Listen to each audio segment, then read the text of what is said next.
இப்போ அரசாங்கம் அமைப்பது குறித்து பல்வேறு சர்ச்சைகள் தொடர்ந்து நடந்து கொண்டு இருக்கின்றன. அந்த சர்ச்சைகள் குறித்து ஒரு விரிவான ஒரு அலசல். அதாவது, தேர்தலில் வெற்றி பெற்றவர்கள் அரசாங்கம் அமைக்க வேண்டும் என்றால் அவர்களுக்கு 3 வாய்ப்புகளை நம்மளுடைய அரசியல் சாசனம் நமக்கு கொடுக்கின்றது. ஒன்று, தேர்தலுக்கு முந்தைய கூட்டணி சேர்ந்து பெரும்பான்மைக்கு அதிகமான இடங்கள் இருந்தால் அவர்களுக்கு ஆளுநர் அழைப்பு விடுத்து முதல்வராக பதவி ஏற்பதற்கான வழிவகை செய்யலாம். இரண்டாவது, அதிக இடங்களை வென்ற கட்சி. உதாரணமாக இந்த தேர்தலில் தமிழக வெற்றி கழகம் 108 இடங்களை வென்று முதன்மை கட்சியாக வந்திருக்கின்றது. அவர்கள் நாங்கள் சிங்கிள் லார்ஜஸ்ட் பார்ட்டி என்று கூறி பதவி பிரமாணம் செய்வதற்கான கோரிக்கையை வைக்கலாம். இது இரண்டாவது. மூன்றாவது ஷரத்து என்னவென்றால், தேர்தலுக்கு பின்பு அமையக்கூடிய போஸ்ட் போல் அலையன்ஸ். அதாவது, தேர்தலில் தனித்தனியாக போட்டியிட்டிருந்தாலும் இந்தந்த கட்சிகள் எங்களுக்கு ஆதரவு தருகின்றன, எங்களுக்கு பெரும்பான்மை இருக்கிறது, ஆகையால் எங்களை அரசு அமைக்க அனுமதி கோர வேண்டும் என்கின்ற ஒரு ஷரத்து. இப்போது திரு விஜய் அவர்கள் வைத்திருக்கக்கூடியது இரண்டாவது ஷரத்து, அதாவது சிங்கிள் லார்ஜஸ்ட் பார்ட்டி. ஆனால் ஆளுநரிடம் சென்று நாங்கள் அரசு அமைக்க வேண்டும் என்று அவர் கொடுத்த கடிதத்தில் இருப்பது மூன்றாவது ஷரத்து. அதாவது, தேர்தலுக்கு பிந்தைய போஸ்ட் போல் அலையன்ஸ் மூலமாக எங்களுக்கு கூட்டணி பலம் இருக்கின்றது, அதனால் எங்களை அரசு அமைப்பதற்காக அழைக்க வேண்டும் என்கின்ற கோரிக்கை.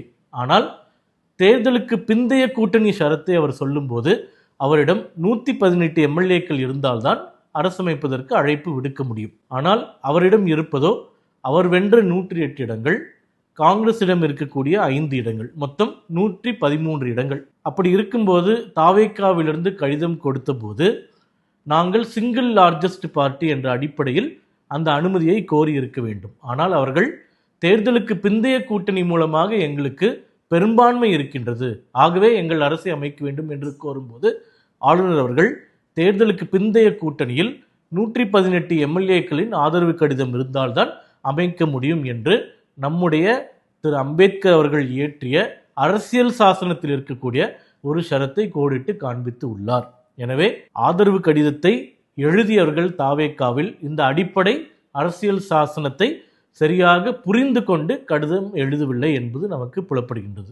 சரி, இப்போது இவர்கள் சொல்லக்கூடிய போஸ்ட் போல் அலையன்ஸ் மூலமாக பதவியேற்பை செய்ய வேண்டும் என்று இவர்களுடைய கோரிக்கையாக இருக்கின்றது. கர்நாடகாவில் 2018ஆம் ஆண்டு சட்டசபை தேர்தல் நடந்தது. அந்த தேர்தலில் அங்கே இருந்த வாஜ்பாய் வாலா என்கின்ற கர்நாடக மாநிலத்தின் ஆளுநர் சிங்கிள் லார்ஜஸ்ட் பார்ட்டியாக இருக்கக்கூடிய பிஜேபியை ஆட்சி அமைக்க அழைத்தார். அதற்கு எதிர்முகாமில் இருந்த காங்கிரஸ், இப்போது விஜயை ஆட்சி அமைக்க அழைக்க வேண்டும் என்று சொல்கின்ற அதே காங்கிரஸ் கட்சி, பெரும்பான்மை இல்லாததால் பிஜேபியை ஆட்சி அமைப்பதற்கு அழைக்கக்கூடாது என்கின்ற கோரிக்கையை வைத்து போராட்டம் நடத்தினார்கள். இருப்பினும் அங்கே இருக்கக்கூடிய ஆளுநர் பிஜேபியை ஆட்சி அமைப்பதற்காக அழைத்தார். இதை எதிர்த்து உடனடியாக உச்சநீதிமன்றத்திற்கு சென்ற காங்கிரஸ் கட்சி, பிஜேபி 104 இடங்களை பெற்றிருந்தால் கூட பெரும்பான்மை இல்லாத காரணத்தினால் அவர்களை ஆட்சி அமைக்க ஆளுநர் அழைப்பு விடுக்கக்கூடாது என்ற கோரிக்கையை வைத்து உச்சநீதிமன்றத்திற்கு சென்றவர்கள். அப்போது காங்கிரஸ் கட்சியின் மூத்த தலைவரும் தற்போதைய ராஜ்யசபா எம்பியுமான திரு அபிஷேக் மனு சிங்வி அவர் என்ன சொல்கிறார் என்றால், தனிப்பெரும் கட்சி என்பதற்காக அழைப்பது சட்ட விரோதம் என்று சொல்கிறார். There is a single largest party test. The single largest party test applies only if the single largest party, obviously is not a majority, otherwise it wouldn't be a single largest party, along with independents and others can lay a claim.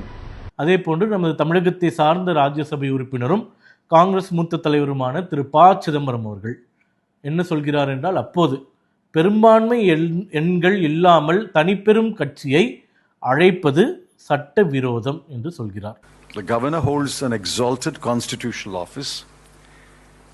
He should not walk on a perilous path which is illegal.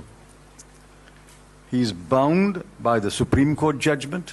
எனவே கர்நாடகாவில் ஒரு நிலைப்பாடு, தமிழகத்தில் ஒரு நிலைப்பாடு என்று காங்கிரஸ் தன்னுடைய இரட்டை வேடத்தை மீண்டும் மீண்டும் காட்டுகிறது.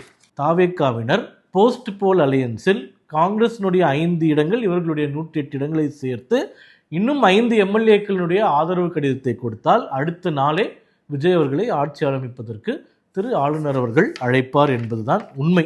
இப்போது விஜய் அவர்களை முதல்வராக பதவி ஏற்ப செய்துவிட்டு நாளை 1 மாத காலமோ 10 நாட்களோ 15 நாட்களோ நாம் கால அவகாசம் கொடுத்தால் குதிரை பேரம் தமிழக அரசியல் நடைபெறும். உதாரணமாக திமுகவிலிருந்தோ அதிமுகவிலிருந்தோ அல்லது பிற கட்சிகளிலிருந்தோ விஜய் அவர்கள் குதிரை பேரம் நடத்தி அவர்களுக்கு பணம் கொடுத்து அவர்களின் ஆதரவை கோருவதற்கான வாய்ப்புகள் மிக அதிகமாக இருக்கின்றன. இது போன்ற ஒரு சமரசத்தை செய்து ஆட்சி அமைப்பதற்கு ஆளுநரும் அரசியலமைப்பு சட்டமும் நமக்கு வழி கொடுக்கவில்லை.